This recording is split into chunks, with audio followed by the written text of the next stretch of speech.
Welcome back to Mustache Moto from Morgantown, West Virginia.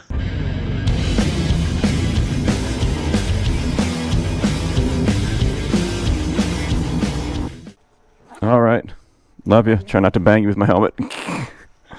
Fun? I will. Don't take chance. Don't what? Man, don't take chance. No, I don't. Dad would always say we're going to drive recklessly and take a lot of chances. Sure, why not? What could possibly go wrong? Had a wonderful 2 days hanging out with my mom. She's got an amazing house, tons of artwork, fantastic garden, and a little bit of rest for me. It was real warm those 2 days, so it was nice to be in, have some air conditioning, but even better just to see her. So we're headed out today, headed south through the heart of Appalachia. Some absolutely phenomenal roads on tap for today. I went ahead and plotted out the day. Got the Oscal going, the Razor, I think it is. I have to check the name on that phone. Got it all plotted on there on Osmond, and we are gonna go, like I said, hit some fabulous twisties.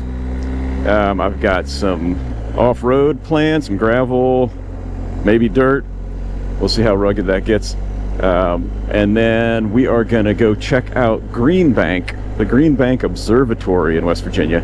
This is a big radio telescope in a kind of unique, very unique actually, area of West Virginia. And I'll get into some of that stuff when we get there. Hello, hey. Pay attention, buddy. And then gonna spend the night tonight camping.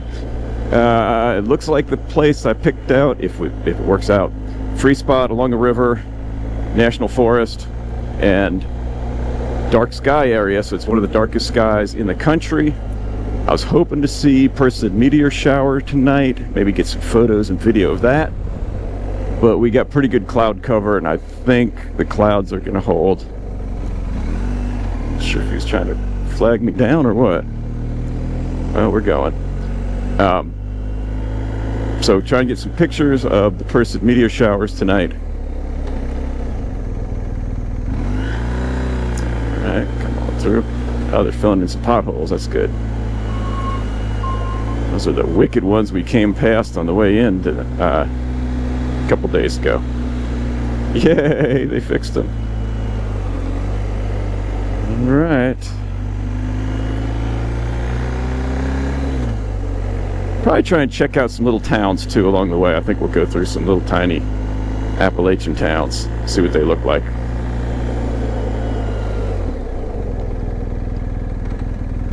Folks, we are not even out of Morgantown, really. Yet we're already on pretty awesome twisty roads. I've switched the suspension to, down here, dynamic. Whoa, it's gonna go left here. And it's gonna stay that way all day. Oh, look at that. No, road not suitable for large trucks. That's awesome.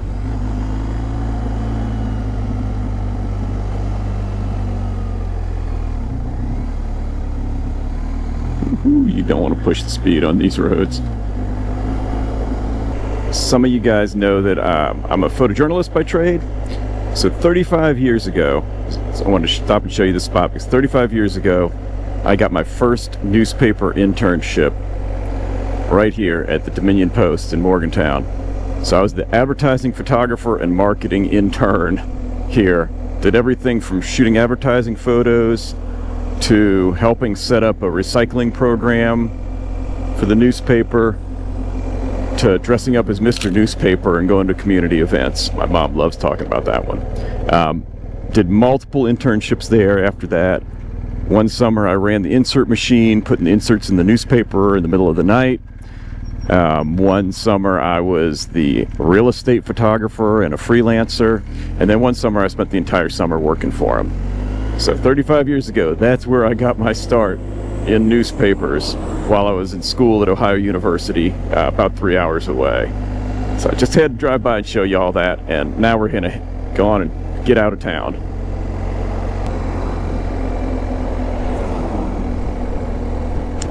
Those are coal trucks. They might not actually be hauling coal.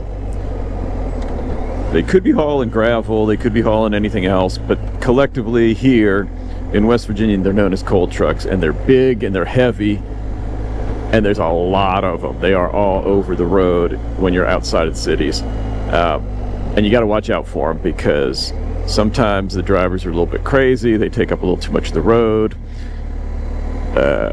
It's not uncommon for them to lose their brakes because they're heavily loaded and the hills are steep, and you know, the brakes will get overheated and they'll end up crashing because they lose control. So you got to really watch out for them. There's a ton of them around. Luckily, I've never had a problem with them. That's cool. My grandfather used to work for Esso. I'm not going to stop here, but this is the historic Arthurdale community that we're passing through.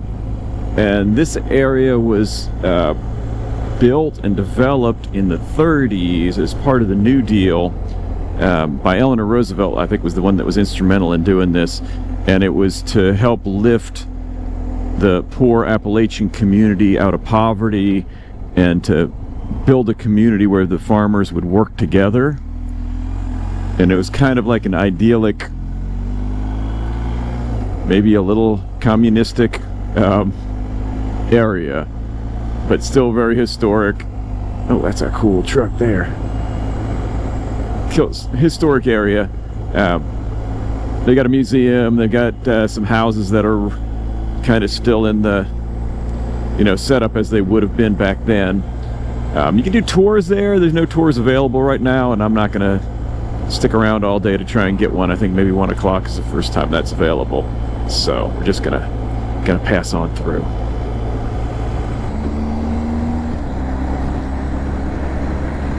There's a coal truck.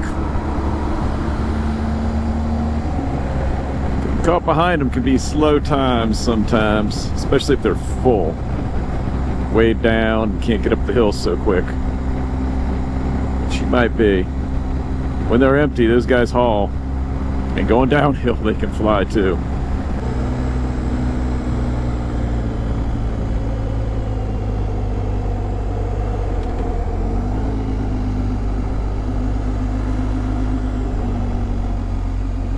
A lot of gravel in these turns, so you gotta be a little extra careful. But this is a pretty righteous road here. Woohoo!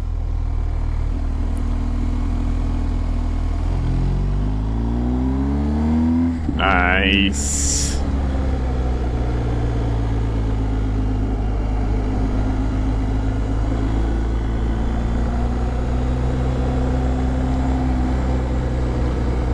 Another 10-mile-an-hour turn.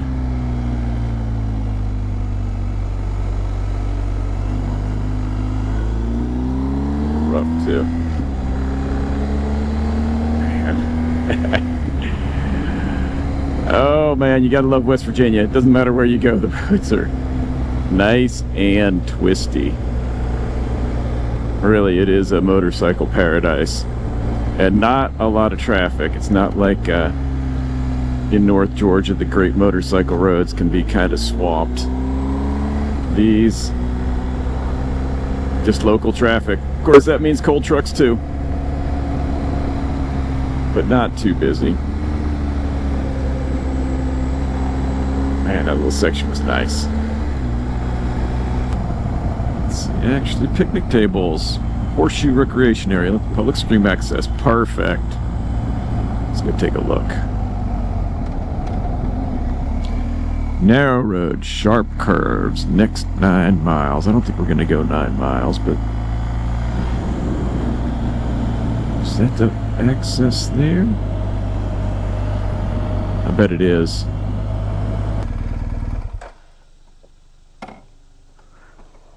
That's a sweet bike. Thanks, man. I love it. Yeah. Did you build it? You know, I'm just working on it. I work on bikes occasionally. Yeah. Yeah. The guy brought it. I just use my shade tree mechanic. No. So you just took the opportunity to go have some fun on it. You know, yeah. Test it out. I was on it. So I was on it. It's actually a really uncomfortable ride. Oh, is it really? Yeah, I was riding it early. Man, I got a serious cramp in my hip. But of course, it's so close. Got the mid controls on it. Okay. So you're a little, you're a little crunched up. Yeah. It's more for looks anyway, isn't it? It is. That's the guy rides it. He rides it more like, I don't want to say trail rides, but log roads. Yeah. More an adventure sport rider. He just rides it. That's fun.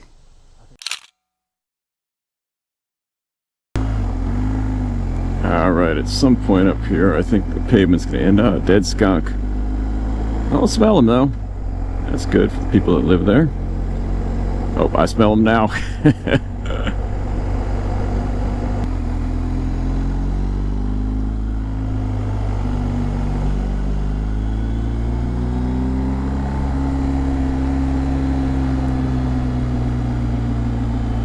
believe the road has gotten narrower still. Hopefully no coal trucks on this road. That would be difficult.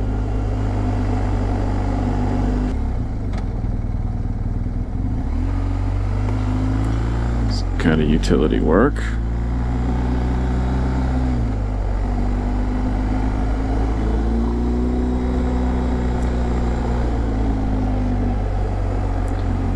So this is split here, and my map, I mapped it going a little bit to the right. What that road is down there. I'm gonna have to stop and check this on the map. Oh, dead end. So I don't want to go that way. And it looks like time for enduro mode.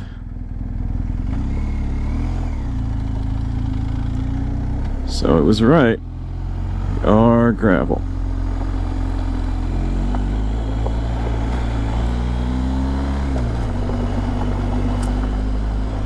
See how rough it gets.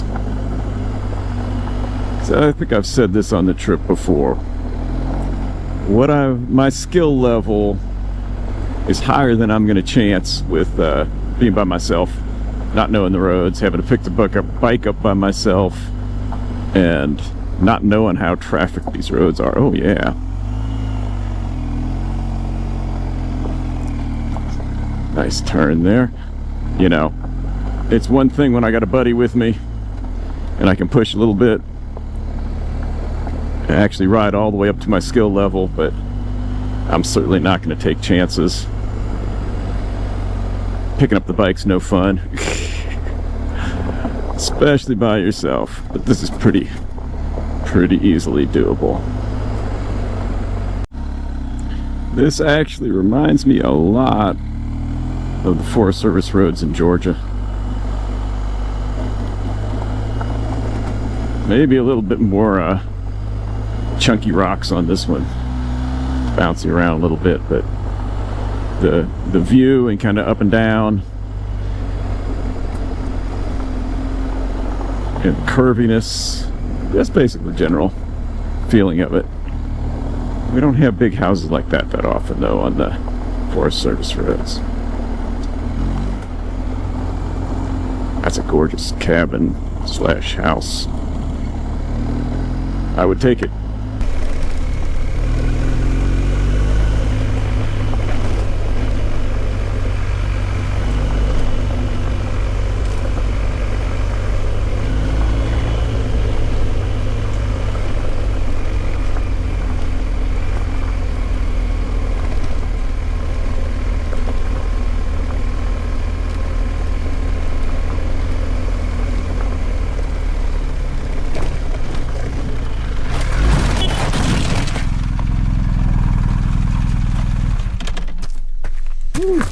Okay.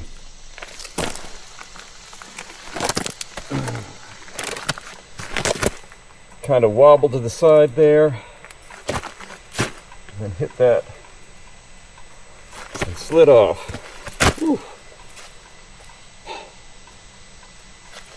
All right, turn the bike off. Pick this up real quick. See if I can do it without having to take everything off the bike.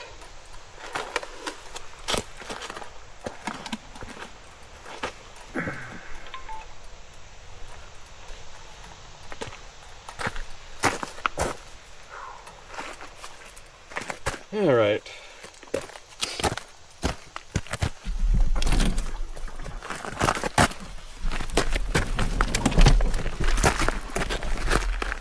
Easy enough.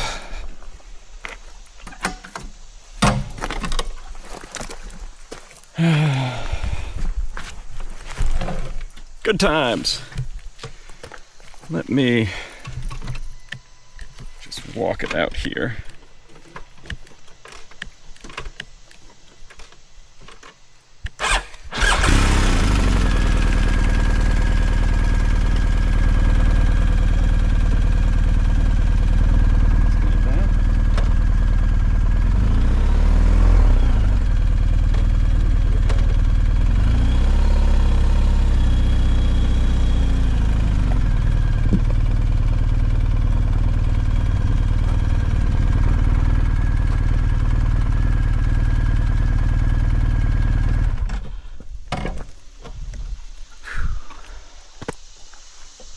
First drop of the trip. No big deal. Didn't lose anything.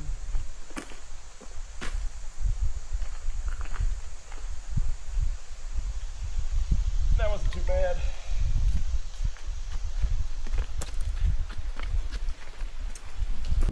All right, quick check look. Looks like I bent, hit there and bent the pannier. So I don't want to open it because I might not be able to reclose it right now. So I have to, when I stop, hammer on that a little bit, see if I can't fix it. Otherwise, no damage. So not too bad. Okay, back on the road after that little slip. No big deal. A little close to the edge there, I guess, when I came through that little rut. That's where 80/20 tires aren't the best, because once you hit that greasy stuff a little bit on the edge, it just slips out. So, back down the road. Hopefully it doesn't get too much more sketchy.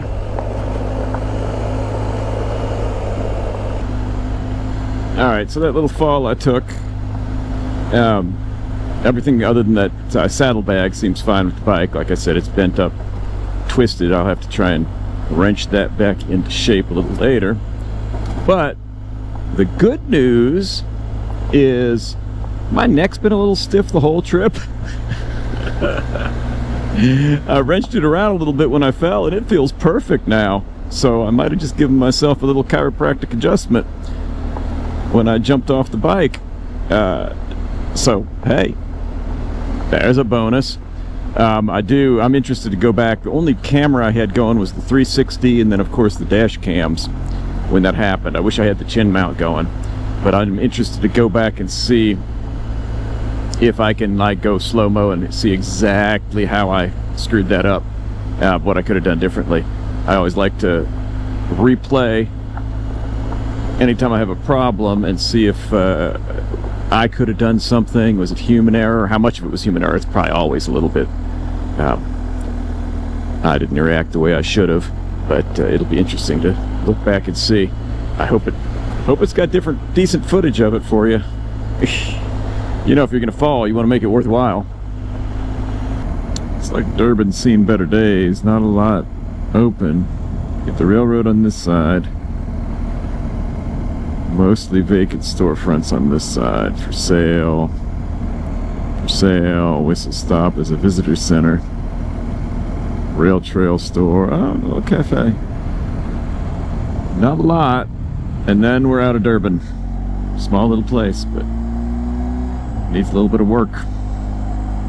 We're getting pretty close to the Greenbank radio observatory dish. So let me go ahead and tell you what's really unique about this area is that when we get close enough, we're in a radio silent zone. This is like federally mandated. People that live in this area are not allowed to even have Wi-Fi in their house. I read that some of the people, depending if they're how close they are, if they have a microwave, they have to put it in a Faraday cage, which is like a mesh metal cage that prevents any radio waves from them coming through. And all that is so because the radio telescope is, you know, searching through space, you know, looking way, way, way off into space and picking up really, really small, you know, radio waves and light and sound that any kind of radio electronics or interference will, well, interfere with the scientists' work, and now they won't be able to actually get the data and see the things they need to see through the telescope. Oh, the neighbors have had Wi-Fi for a decade. Really? Oh, yeah. Then what is it? So is it just No, a the urban people- legend, or? No, the people on the site were not allowed to have Wi-Fi. And there are about 29 houses and some townhouses. That is where Wi-Fi was forbidden. We would have liked to have enforced no Wi-Fi within 10 miles of us. Right. We're not winning that battle. They all had illegal Wi-Fi. I was gonna say, how We would haven't got you the staff to go out and every day sniff and say everybody something. out? Yeah. That's why you ask questions.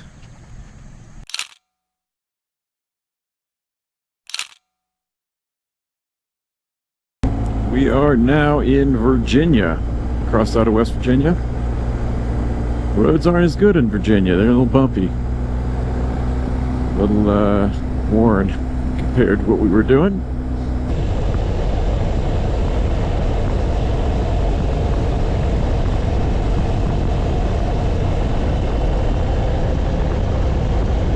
This is so beautiful. I think this is the creek that my campsite that I picked out is along.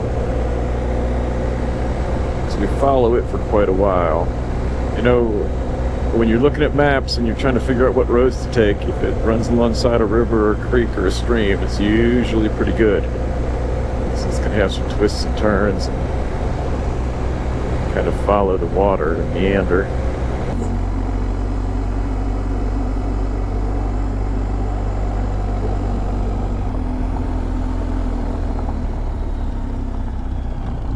Alright, I think this is going to be home for the evening.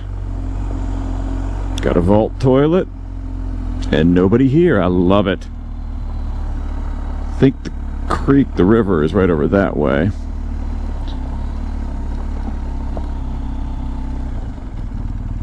Let's see, I think these rocks are to keep people from driving back here, but I don't think that's intended for me. I think I'm allowed to.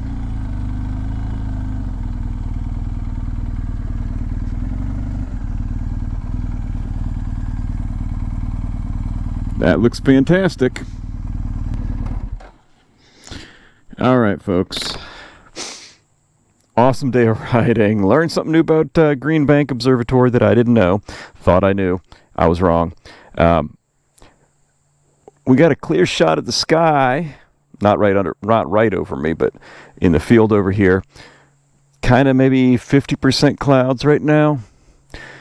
If that clears up, we're in dark sky. Hopefully I can get some really cool either Perseid meteor shower shots or at least star pictures, star trails. I'm not sure what I'm going to do, but I'll insert that here if I do it. If not, let's call it an evening. I'm going to set up camp, make some dinner, and get done with the day.